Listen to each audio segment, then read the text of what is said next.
भूपेंद्र कथुरिया। आज हम चर्चा करेंगे बड़ौदा उपचुनाव में नामांकन की तारीख बिल्कुल नजदीक आ चुकी है और अभी तक किसी भी पार्टी ने अपने प्रत्याशी का ऐलान नहीं किया है।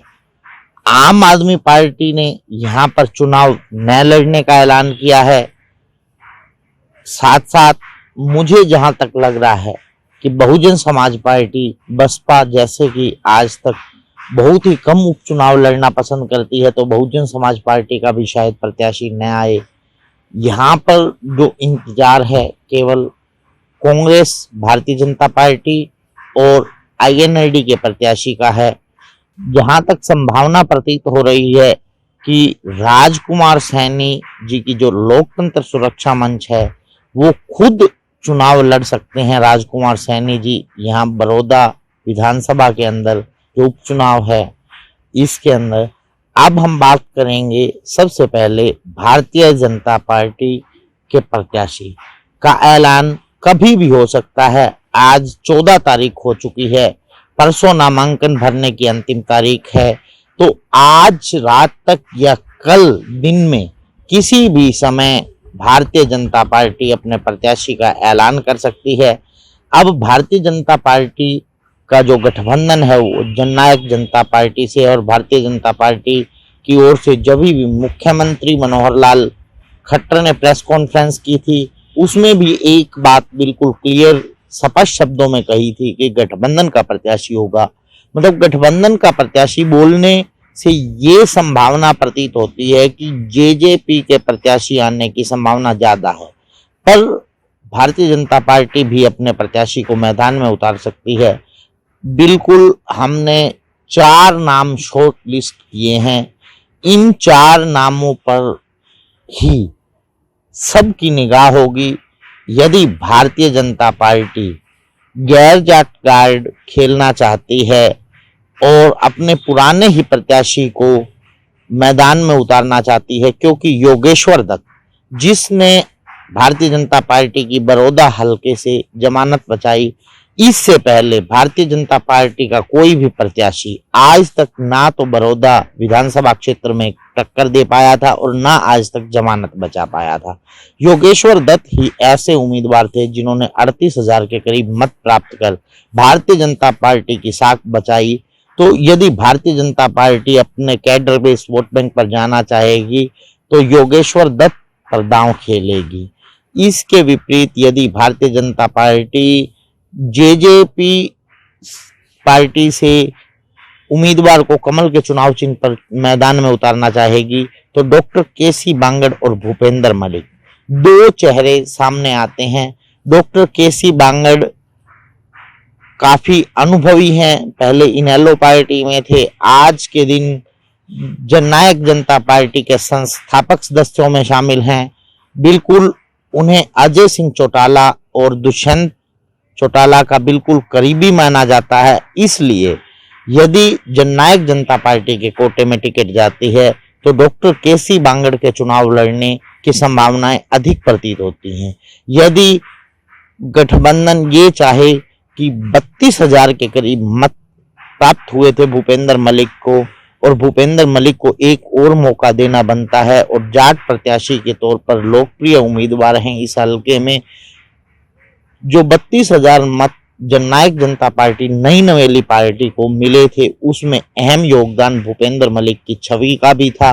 और भूपेंद्र मलिक ही एक ऐसा चेहरा है जो कांग्रेस के वोट बैंक में सेंधमारी करते हैं।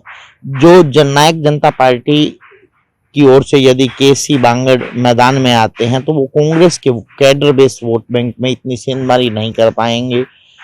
भूपेंद्र मलिक पुराने कांग्रेसी रहे हैं, इसलिए उनके कांग्रेसियों से संबंध अच्छे हैं, वो कांग्रेस में सेंधमारी कर सकते हैं।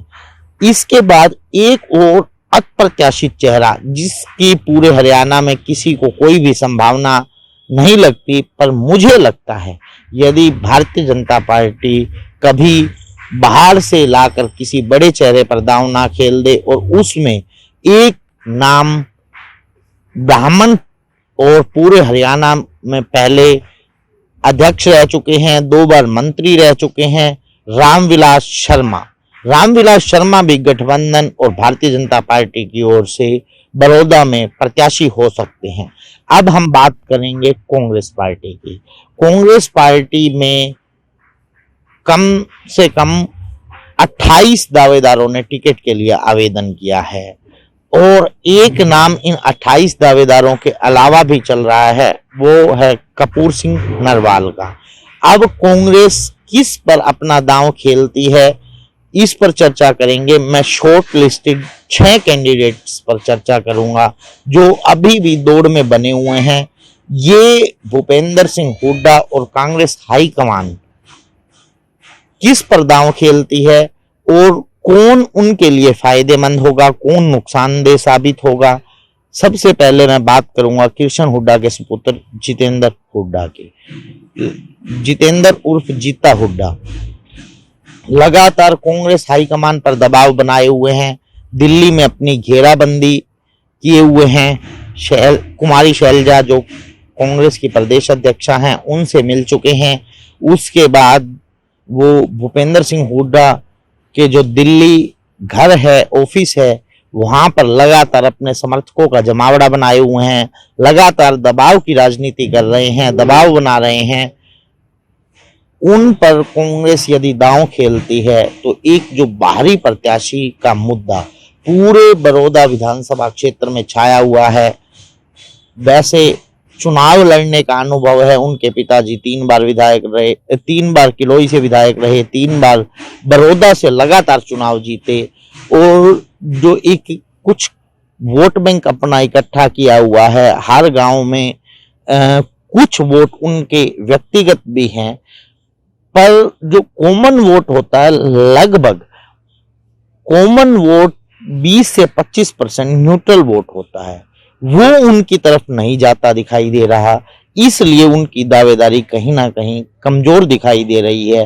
पर दबाव की राजनीति बनाए हुए हैं। देखो हर बार ये बाहरी का मुद्दा गहराता है, फिर वो चुनाव जीत जाते हैं। इस बार क्या रहता है ये कांग्रेस हाईकमान और चौधरी भूपेंद्र सिंह हुड्डा फैसला करेंगे।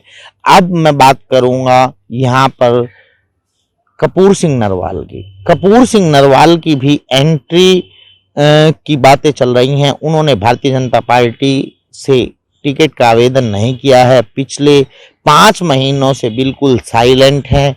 जींद में जिस तरह मांगेराम गुप्ता जी ने अपनी भूमिका निभाई थी, क्या उस भूमिका में इस बार कपूर सिंह नरवाल नजर आएंगे? कपूर सिंह नरवाल चाहते हैं कि उन्हें कांग्रेस से टिकट मिले और वो कांग्रेस से चुनाव लड़ें, पर क्या कांग्रेस हाईकमान एक नए चेहरे को कांग्रेस में एंट्री करवा के जो पुराने सभी दावेदार हैं, कांग्रेस के कार्यकर्ता हैं, उनसे जो एक जोखिम मोल लेगी? उनकी नाराजगी हो सकती है। जो पुराने दावेदार हैं, कांग्रेस के कई वर्षों से कार्यकर्ता हैं, उनमें लगा लो जितेंद्र हुड्डा उर्फ जीता, कर्नल रोहित मोर, इंदुराई नरवाल उर्फ भालू, बीरेंद्र सांगवान, प्रदीप सांगवान, ये सभी नाराज हो सकते हैं। कमला भावर भी एक प्रत्याशी के तौर पर देखा जा रहा है। पहले सोनीपत जिला में वो जिला परिषद की चेयरपर्सन भी रही हैं। अभी भी उन्होंने टिकट के लिए आवेदन किया हुआ है। अब मैं आपको बताता हूं प्रदीप सांगवान की कितनी दावेदारी मजबूत है। उनके पिताजी बड़ौदा विधानसभा से विधायक भी रहे हैं, 3 बार सोनीपत के सांसद भी रहे हैं और वो भी अपनी टिकट की दावेदारी जता रहे हैं। नूरन खेड़ा गांव से संबंध रखते हैं, चुनाव लड़ने का अनुभव है, पर जो एक उन्होंने विधानसभा चुनाव लड़ा था और उनमें उनका कम वोट बैंक आया था, जितनी उनके पिताजी की पकड़ थी उतनी इस क्षेत्र में अभी प्रदीप सांगवान की पकड़ नहीं दिखाई देती। पर जो यहाँ तो केवल प्रत्याशी आना और हुड्डा और कांग्रेस हाईकमान का करीबी होना ही अहमियत रखता है, क्योंकि यहाँ पर हुड्डा फैक्टर वोटों की संख्या की अधिकता है। लगभग 30 से 35 हजार वोट इस हलके में, इस विधानसभा में केवल हुड्डा फैक्टर के नाम पर प्रत्याशी को डलते हैं, चाहे वो प्रत्याशी कोई भी हो। तो हम कह सकते हैं 30 से 35 हजार के वोटों का कैडर केवल भूपेंद्र सिंह हुड्डा के नाम से है। अब हम बात करेंगे यहाँ पर कर्नल रोहित मोर की। कर्नल रोहित मोर 2013 से लगातार राजनीति में सक्रिय हैं। पुराने कांग्रेसी हैं, उनका परिवार लगातार कांग्रेस पार्टी से जुड़ाव रहा है। बड़ौदा गांव से संबंध रखते हैं। बड़ौदा विधानसभा का एक सबसे बड़ा गांव है, लगभग 10,000 मतों का गांव है। बड़ौदा का जो चौगामा है, बड़ौदा, बुटाना, जागसी और गंगाना, ठीक है, बिचपड़ी, जागसी, गंगाना, इन गांवों में, इन चौगामे में आपको बता दूं लगभग 30,000 के करीब मतों की संख्या है। और जो बड़ौदा 12 है उसमें लगभग 55,000 के करीब मत हैं। बड़ौदा 12 एक बहुत बड़ा, और जो बड़ौदा 12 है इस बड़ौदा विधानसभा का सबसे बड़ा 12 है। इसके बाद बड़ौदा, बुटाना और जागसी, गंगाना, बिचपड़ी, रानाखेड़ी, मातंड, इन गांवों में भाईचारा, आउलाना, इन सभी गांवों में भाईचारा भी मजबूत है। उसके बाद अफसर लाइन में रहे हैं, एक नेतृत्व की अक्षमता भी है और मजबूत प्रत्याशी के तौर पर उभर कर आ रहे हैं। अब हम बात करेंगे वीरेंद्र सांगवान की। वीरेंद्र सांगवान आज भी प्रोफेसर के पद पर कार्यरत हैं। यदि कांग्रेस पार्टी उन पर दांव खेलती है तो उन्हें नौकरी छोड़कर राजनीतिक लाइन में सक्रिय होना होगा। क्या कांग्रेस पार्टी में उनका दावा कितना मजबूत है, उनकी लॉबिंग कितनी मजबूत रही, ये कांग्रेस हाईकमान ही जानती है। वैसे क्षेत्र में हम घूमते हैं तो उनका प्रभाव कहीं ना कहीं दिखता है। अब हम बात करेंगे इंदुराज नरवाल उर्फ भालू। नरवाल गोत्र में उनका मजबूत जनाधार दिखाई देता है। 6 गांव इस हलके में नरवालों के हैं, जिसमें से 3 तो बहुत बड़े बड़े गांव हैं, जिसमें रिन्हाना, कथूरा और बनवासा बहुत बड़े गांव हैं। इनमें नरवाल वोटों की अधिकता है और इन गांवों में इंदुराज नरवाल उर्फ भालू का प्रभाव भी दिखाई देता है। अब मैं बात करूंगा कमला भावर, जो सोनीपत जिला से जिला परिषद की चेयरपर्सन भी रही हैं। हुड्डा साहब के करीबियों में उनकी गिनती होती है। खिडवाली गांव की वो लड़की हैं और भावर भी इस हलके का एक बहुत बड़ा गांव है और जो आसपास के गांवों में भी उनकी पकड़ हमें दिखाई देती है। क्या कांग्रेस पार्टी उन पर भी दांव खेल सकती है? अब हम बात करेंगे आईएनएलडी के प्रत्याशियों पर। आईएनएलडी अभी वेट एंड वॉच की रणनीति अपनाए हुए है। वो भारतीय जनता पार्टी और कांग्रेस के रुष्ट कार्यकर्ताओं को दावेदार बनाने के चक्कर में है। यहाँ पर हमें लगता है यदि उन्हें इस जो प्लान में कामयाबी नहीं मिलती तो वो पवन जागसी और सुरेंद्र सिरसाट साथ साथ अपने पुराने चेहरे जोगेंद्र मलिक पर भी दांव खेल सकते हैं। अब क्या रहता है, आईएनएलडी और कांग्रेस, भारतीय जनता पार्टी किन्हें प्रत्याशी बनाती है? यही रात अंतिम, यही रात भारी सभी प्रत्याशियों के लिए आज की रात अंतिम होगी, आज की रात भारी होगी, क्योंकि कल हर हाल में प्रत्याशियों का ऐलान हो जाएगा। कल 15 तारीख तक सभी पार्टियां अपने प्रत्याशियों का ऐलान कर देंगी।